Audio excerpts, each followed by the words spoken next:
Muito obrigada, Senhora Ministra, senhoras e senhores deputados. Eu queria começar por, senhores Secretários de Estado, queria começar por cumprimentá-los mais uma vez nesta comissão, e eu começaria por dizer, uma vez que já houve uma polémica com as frases, que fazer um apelo, Senhora Ministra, que utilizará as frases que entender como é evidente. Eu faço apenas um apelo para que elas sejam em português, quer Green Deal, quer Farm to Fork, são expressões que têm fácil tradução em português, e eu acho que se não forem os deputados e os governantes de Portugal a defender a língua portuguesa, dificilmente alguém o fará. Portanto, é um apelo que faria. E é um dos grandes, numa comissão em que tanto defendemos a produção nacional, também devemos defender a nossa cultura e a nossa língua, e creio que nessa matéria estaremos todos de acordo e, portanto, podemos até começar nesta nota de acordo. Em segundo lugar, eu tinha aqui uma questão concreta relacionada com os acidentes meteorológicos ou com as intempéries. Como sabemos, mais no princípio do ano houve, de facto, uma intempérie na região norte e na região centro, que afetou muitas culturas, vinho, cereja, pêssego. Mais recentemente, no fim de semana passado, tivemos outro. E eu gostava de lhe fazer, já lhe fiz por escrito, mas gostava de fazer aqui algumas perguntas, porque foi com alguma surpresa que vimos no grupo parlamentar do CDS, e vejo que quer a CAP, quer a APIZESR, por exemplo, também viram, que o despacho normativo 6A/2020 deixa aqui no ar algumas questões. A primeira, que eu acho que é fundamental, é que fala num financiamento até 40 mil euros. Eu gostava de perguntar se nós estamos mesmo a falar de um financiamento total de 40 mil euros, porque estamos a falar, por outro lado, em prejuízos de 20 milhões de euros. Se as compensações ou indenizações se vão ficar por um total de 40 mil euros, eu acho que manifestamente estamos aqui com um problema. Aliás, foram dados alguns exemplos. No Fundão, por exemplo, estamos a falar em 750 hectares de cerejais que pertencem aproximadamente a um conjunto de 130 agricultores, o que dá mais ou menos 6 hectares em média. Ou seja, isto significa que um agricultor com uma exploração média de 5 hectares que tenha perdido 50 mil euros receberá um máximo de 200 euros. Se for, no caso da vinha, receberá metade disto, um máximo de 100 euros. Eu pergunto se esta interpretação, que não foi feita apenas por nós, estou-me a lembrar, por exemplo, da CAP, se é correta ou se está a ser incorreta, e era fundamental alertar as pessoas e os produtores para que saibam aquilo com que contam. Em segundo lugar, também gostava de alguns esclarecimentos em relação à questão dos seguros.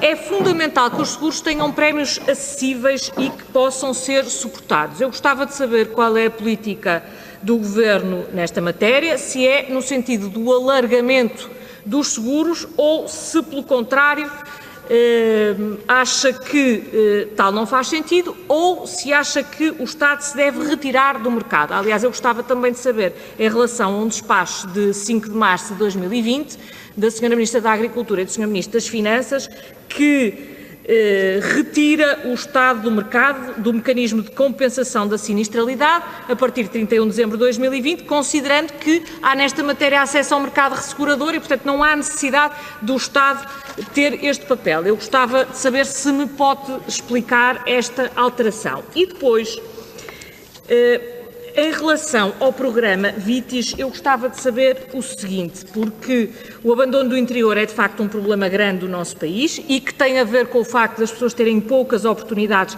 de empregos, de qualidade de vida no interior, e isso origina que depois, em alguns setores, como é o caso da vinha, se sinta a falta de mão de obra. O Programa de Apoio para a Reestruturação e Conversão da Vinha, o VITIS, tem também como objetivo contribuir para a fixação de jovens agricultores. Eu gostava de saber se nos pode dar os dados atualizados sobre as candidaturas apresentadas ao VITIS, os montantes de incentivo solicitado, global e por regiões vitivinícolas, e o total do total de candidaturas, se me sabe dizer quais é que foram apresentadas por jovens agricultores, porque isso é uma condição fundamental para nós termos um rejuvenescimento nesta matéria. Muito obrigada. É tudo para já. Muito obrigado, Sra. Deputada. Tem então a palavra para responder às questões formuladas pela Sra. Deputada. Sra. Ministra. Muito obrigada, Sr. Presidente. Muito obrigada, Sra. Deputada, pelas suas questões e por uma questão que refuto da maior importância, mas que por vezes nos lapsos de linguagem, naquilo que é o calor do início das intervenções, utilizam-se expressões que acabam por se tornar mais normais, nomeadamente algumas expressões utilizadas no seio da Comissão Europeia em relação a estas matérias. De facto, o Green Deal está perfeitamente traduzido como o Pacto Ecológico, o Farm to Fork está traduzido para português como do prado ao prato, que não é propriamente uma expressão muito portuguesa, em bom rigor. E, portanto, temos que encontrar aqui também uma forma mais simples de nos dirigirmos, mas concordo inteiramente que quanto menos expressões como estas utilizarmos, melhor, e, portanto, agradeço-lhe esta chamada de atenção e peço desculpa ao Parlamento por isso mesmo. Depois, dizer o seguinte, em relação às calamidades sentidas desde março até à data, e nomeadamente em relação àquilo que diz respeito aos prejuízos causados pela queda de granizo, pela queda de neve extemporânea e que veio a penalizar não só a cerejeira, mas alguma vinha, os pessegueiros, macieiras, gostava de dizer o seguinte, há aqui alguns dados que me parecem importantes partilhar convosco. Nomeadamente, quando visitámos, e recordo que a primeira vez que estivemos no terreno foi logo a seguir à primeira queda de granizo no município do Fundão, que aliás já assinámos o acordo com o município do Fundão em relação à matéria que vou falar de seguida, aquilo que o setor nos pediu foi, por um lado, que criássemos uma linha de crédito, por outro lado, que pudéssemos criar um mecanismo de auxílio juntamente com os municípios para fazer face a tratamentos que seriam urgentes e imediatos. Basicamente, dizer o seguinte, nós criámos condições, já aqui mencionei também, para uma linha de crédito de 20 milhões de euros, específico para apoio à tesouraria e fundo de maneio, tendo por base os valores dos prejuízos líquidos apurado na Direção Regional do Norte, que foram 8 milhões de euros, e na Direção Regional do Centro, que são 12 milhões de euros, e que se prevê que esta linha tenha uma bonificação dos juros a 80%.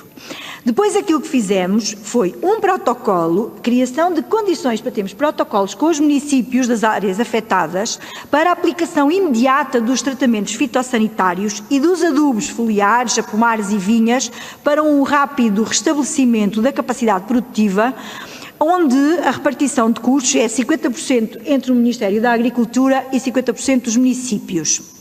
E, portanto, a DRAP Norte estimou uma despesa de 88 mil euros, distribuído pelos municípios de Armamar, Lamego, Sernancelho, Taboaço, Tarouca, mas que não estão interessados em celebrar o protocolo, e, por outro lado, a DRAP Centro, que estimou 80 mil euros, e os municípios são Belmonte, Castelo Branco, Covilhã, Fundão, cujo despacho está publicado e que foi que a senhora deputada acabou de mencionar, aliás, que já tem inclusivamente protocolo com a Câmara do Fundão. Depois, lembro ainda que é a nossa intenção e que estamos a estudar a possibilidade de abrir uma medida específica de apoio a investimentos no âmbito do PDR para instalar equipamentos de prevenção de redes anti-granizo, que são investimentos avultados e, portanto, que agora poderemos ainda, em sede de revisão do PDR 2020, que tem que ser feita até final do ano, e estamos por isso a fazer uma operação limpeza para podermos descativar verbas que não estejam a ser utilizadas e canalizadas para onde verdadeiramente elas são necessárias, seja por via do investimento, e nós achamos que é fundamental, até porque também nos parece muito importante, eu tive a oportunidade com o Sr. Secretário de Estado de visitar em Moimenta da Beira 2 pomares de macieiras, um que foi todo fustigado e que ficou destruído e que vai demorar 2 anos a restabelecer o seu potencial produtivo porque não estava coberto, e ao lado tem um outro que tem cobertura e que ficou claramente diferente e que apenas as árvores das pontas ficaram tocadas, digamos assim. Há uma outra medida no PDR que não pode ser acionada porque, e já aqui mencionei no Parlamento, daí eu dizer que estas coisas ainda há 3 semanas aqui as trouxe, mas repito, há uma medida para o restabelecimento do potencial produtivo onde tem que haver destruição total de infraestruturas ou mesmo de espécies vivas produtivas em 30%, que levará à sua substituição, e pusemos isso em cima da mesa aos agricultores, que entenderam que não era para isso mesmo. E, portanto, é bom que não confundamos, porque este montante dos 40 mil euros serve para apoios fitossanitários específicos, porque era necessário intervir imediatamente para não perder as espécies e garantir a sua produtividade. Para concluir. Para concluir, em relação ao VITIS, eu depois vou deixar os seguros para uma próxima intervenção. Vou falar sobre o VITIS, que é uma matéria que está na ordem do dia. Não é que os seguros também não estejam. O VITIS, entre 2001 e 2018, permitiu restaurar 75 mil hectares de vinha, aproveitando 734 milhões de euros distribuídos, com mais de 50% entre o Douro e o Alentejo. Nós decidimos fazer um reforço no último concurso, com 23,5 milhões de euros, passámos de 50 milhões para 73 milhões e meio, abrangendo 3.467 candidaturas aprovadas. Assim, evitámos o rateio de 1.433 candidaturas, que são aprovadas a 100%, e aprovadas mais 182 candidaturas que tinham sido excluídas. Foram recuperadas praticamente todas as candidaturas agrupadas e dizer ainda que também a região autónoma dos Açores tem aqui a possibilidade de se candidatar. Muito obrigada.